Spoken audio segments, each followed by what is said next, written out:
गोलमाल है भाई, सब गोलमाल है। আজকাল কি নির্বাচনের টেয়া বেশি খাওয়া হচ্ছে নাকি? নির্বাচন শুরু হওয়ার পর থেকে কিছু মানুষের সুপাই দেওয়া যাচ্ছে না।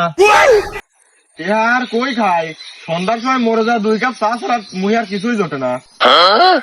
হ্যাঁ, সন্ধ্যার সময় আমি যা তো দেখি না, মুহির করতে দেখি কাজ সরেই না, সবসময় দেখি তাই খায়। অমন বেশি হয়ে গেল না? ও মুখ লোক আর কি হবে, আমি কি আর জানি না? 3-4 পার্টির থেকে টিয়া লিয়ে খাচ্ছে মানুষ হাতে। অপমান করি হয়ে গেল। ইহা হাতে লবো কে?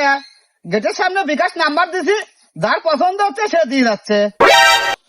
অত কথা বাদ দিক, সকালবেলা আসাদুল ডাক পেরাইছিল, মিছিল আছে, মিছিলে কেউ যাবি নাকি? মিছিলে যাই কি পারবো, ওই খিচুড়ি দেখা যায় দিবিনি খালি বড় বড় 2টা আলু, এছাড়া কিছুই নাই। না, আসাদুল কাকা কইছিল সাল পালে পিকনিক করালে 5 কেজি গরু গোস্ত কিন দিবি। তাহলে তো যাওয়াই যায়। তাহলে আমার সাথে আসুক। বাইগান।